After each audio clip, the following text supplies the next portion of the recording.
What's up and welcome. I'm the one and only West Coast King, and welcome back to the Sounders Career Mode, where today we'll be starting season number 3 in charge of the Sounders. Now we're exactly halfway through this career mode. I wanted to take these 4 seasons. Obviously we've done 2 of them. So from here on out, we're going to be picking up the pace just a little bit, speeding things up. We're going to simulate more games against the lower tier opponents. I want to play mostly teams in the top 12, hopefully. Any team below that will probably simulate it depending on who they are and what our situation is. Obviously, if we're down there, I want to be able to play more games and win more games, but I do want to speed things up a little bit. I want to move on to other career modes as well. I don't want to get stuck in one career mode for too long. This will probably be the longest career mode I do in FIFA 16, but I do want to move on to other things as well. So, like I said, in the interest of time, we're going to pick things up in this career mode, but for today, let's get into season number 3. So here are the objectives laid forth for us by the board of directors. Our league objective this year is to qualify for Europe in some fashion, or just the Euro League, actually, not even the Champions League, just qualify for the Euro League. Last year it was finished mid-table. We easily surpassed that expectation, finishing second. I think finishing in a Euro League spot is probably, that's a good objective for us. That's a good goal. For our domestic cup objective, they want us to reach the round of 16 in a domestic cup.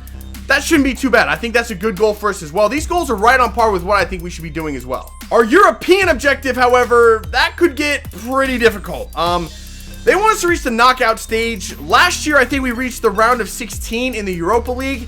However, this year we're in the Champions League. So depending on what our group looks like, if we get put in a group with some ridiculous teams, we're not gonna achieve that objective. We're just not. But if we get a lighter group, then maybe it's possible. We'll have to wait and see what our group looks like when we start that competition. The big question coming into our 3rd season was, what was our transfer budget situation going to look like? Last year, I think we had something around 15, 16 million to start out with, which was great. That was almost double what we had our 1st season.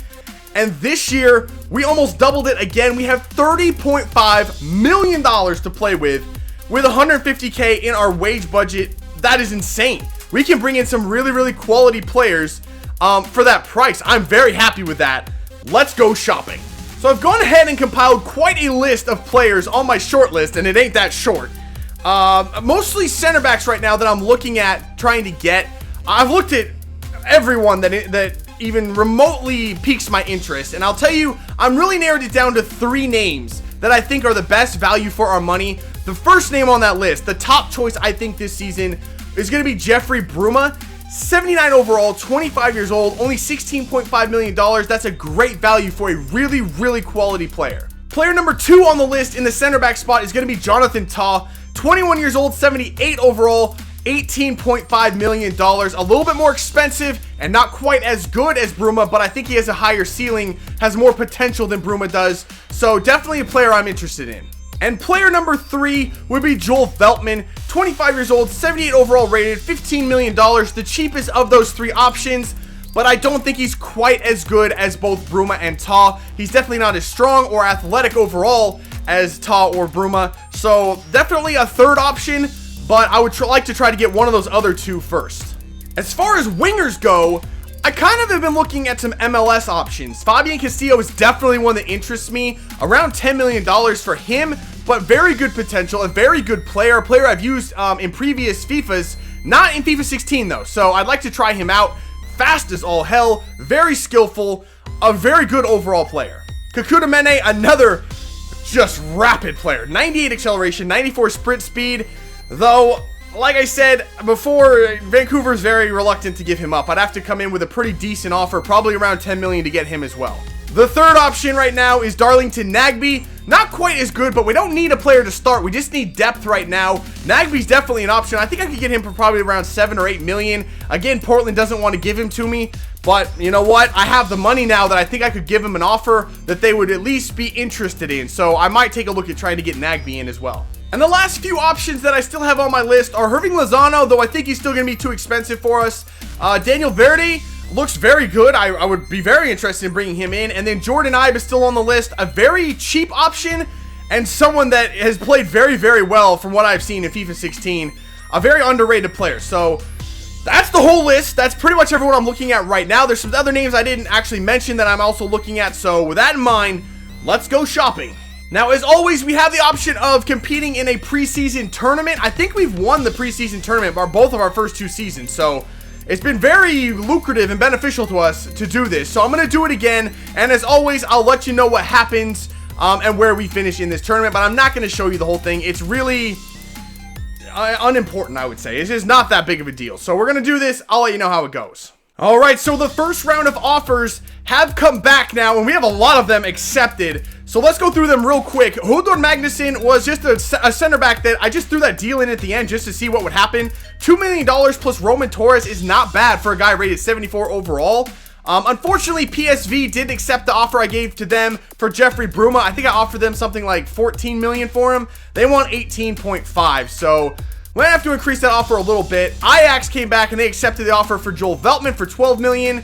FC Dallas accepted the offer for Fabian Castillo for 10 million. That one's pretty interesting. Anderlecht accepted the offer for Frank Achampong for 6 million. That's a pretty good deal for a guy like that, a quality player. Whitecaps did not accept the deal for Kakuta Mene. I offered him Marco Papa and I think like 5 million. They want Marco Papa and 7 million. That's still a deal I think that might be worth doing. I'll have to take another look at that. I don't want to lose a winger to get a winger, but Marco Papa is 29 years old and he's going to start decreasing, and he was unhappy last season with his role. So it might be a deal worth doing for morale reasons for this team, as well as getting in a quality player like Mene. Manchester United rejected the deal I offered them for Andreas Pereira. They said it's just the sum is too low, so I'll increase it a little bit and see what happens. Roma accepted the offer for Daniel Verde for 5 million, and then Liverpool accepted the deal for Jordan Ibe for 5 million. So a lot of deals to think about. I'm not sure where I'm going to go right now with this. I'm going to rework the deals for Kakuta Mene, because he was the guy I really, really wanted, as well as Jeffrey Bruma, and then see where we sit after that. But for right now, we're not going to accept any of them. We're just going to wait. The next round of offers have come back as well now. Leicester City want 5 million for Liam Moore. That's less of a bargain than I was hoping to get. Dortmund have declined the offer I gave to them for Socrates. He's just out of our price range. Just forget that one. Bayern Leverkusen, however, have accepted the deal for Jonathan Tah for $14.5 million. That's a hell of a deal. So depending on what PSV comes back and says about the $16.5 million I offered for Bruma, this may be the offer we go with for a center back.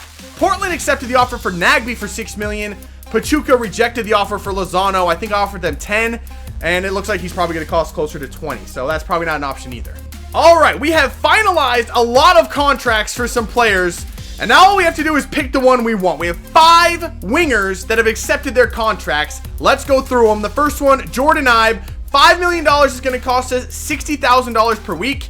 Darlington Nagby, $6 million transfer, $50K per week. Kakuta Mene, $6 million transfer plus Marco Papa, $45K per week. Frank Achampong, $6 million, $40K per week. And then Fabian Castillo, $10 million, $70K per week. I'll tell you right now, Fabian Castillo is just too much money. We don't have enough money to do that one right now. Frank Achampong looks really good. I like Kakuta Mene, Nagby, and Jordan Ibe. It's pretty much a push for those two. Oh man, it's really difficult. The first one I think we're going to do the one for Kakuta Mene. Marco Papa, unfortunately, we have to get rid of him. It's actually something the Sounders have done in real life. They declined the option on him this season, so that's an interesting move from them. I'm going to have to kind of do the same thing. Marco Papa's off to Vancouver. We're bringing in Kakuta Mene.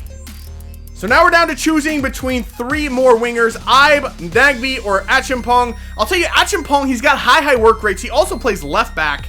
I don't think he's the player that we want in the left wing or right wing position. Nagby's a natural winger, and he plays right wing, which is really the spot we need to fill.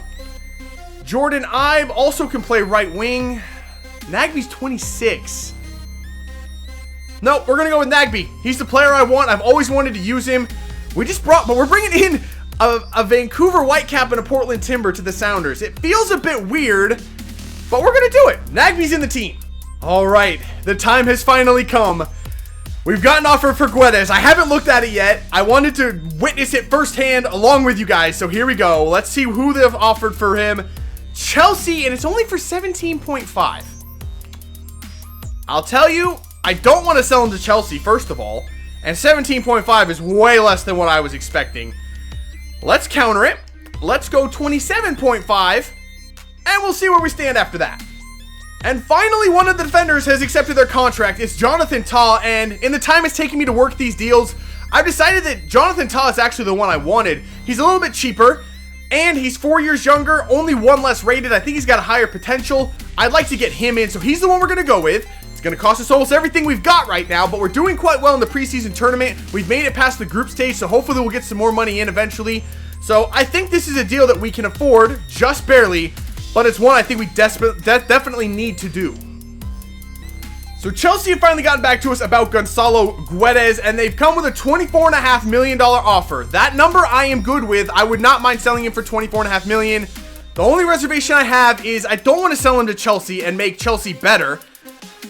And, oh man, it's very difficult, but with this money, it would allow us to increase our depth a lot. We could bring in Fabian Castillo if we wanted to, as well as Benassi, who I think could be a very, very good midfielder, possibly take Gutierrez's spot right away. And we could even sell Gutierrez or keep him on the team. He gives us a lot of options. And on top of that, we already decided that it was a player we wanted to sell. So Gonzalo Guedes is going to be sold to Chelsea.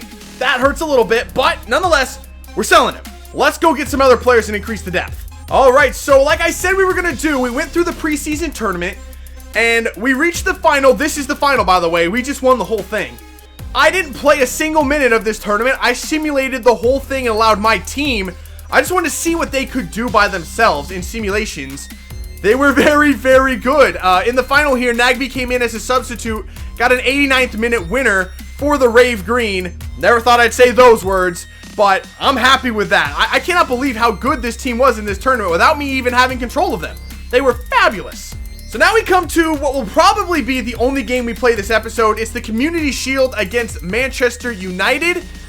And it's at Wembley Stadium. I know it doesn't mean anything, but it's a chance for another trophy, and I'd like to win it. I think we beat Man U twice last season. I'd like to beat him for a third straight time.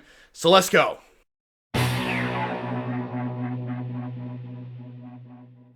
All right, so here we go. Kickoff against Manchester United. And, you know, I had a lot of confidence coming into this game.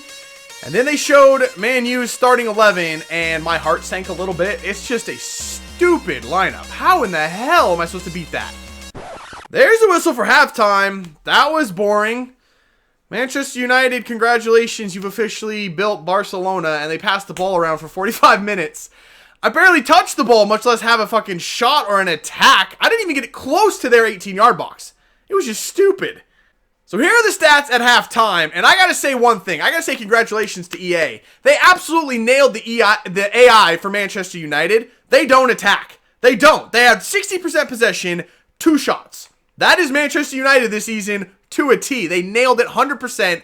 8 out of 8. I rate that. That was perfect. My one shot, by the way, I did have one shot. It was Hesse turning and firing from the midfield line on accident. That was the only shot I had. And even that was blocked 2 feet in front of me by the defender. So this match is going real well. Oh, we got it back. We got it back, and there's a man over here. It's Carrillo. Come on, Carrillo. Play the ball through. Oh, we got an opportunity. Gutierrez, please. At least we got a shot. At least I can say we had a shot now. It wasn't the best, but fuck me if that wasn't the best opportunity we've had by far. Okay, let's defend this again with a little more conviction this time. Kim Sung-gyu, catch it. What the fuck just happened? As if Schweiny's gonna get to that ball before my 3 defenders and goalkeeper get it. How the fuck did we just give up that goal? How? It doesn't even... Fucking hell. There's the final whistle. That was the biggest display. I can't even put into words what I just saw Manchester United do.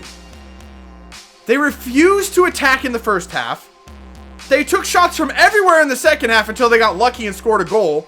And then they took the ball into the corner for the final 25 minutes of the game.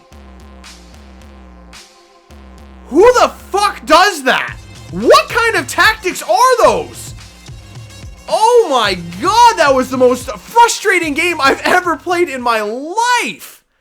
Alright, so right after that game, we have a transfer offer waiting for us for Jason Denayer from Wolfsburg for $11 million. I'm going to counter it with 21. If we can get somewhere around 20 for him, that would be great. We can get another center back in to replace him.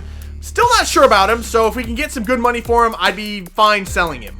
And now we have a training injury to Hesse. He has a torn calf and is going to be out for 3 months.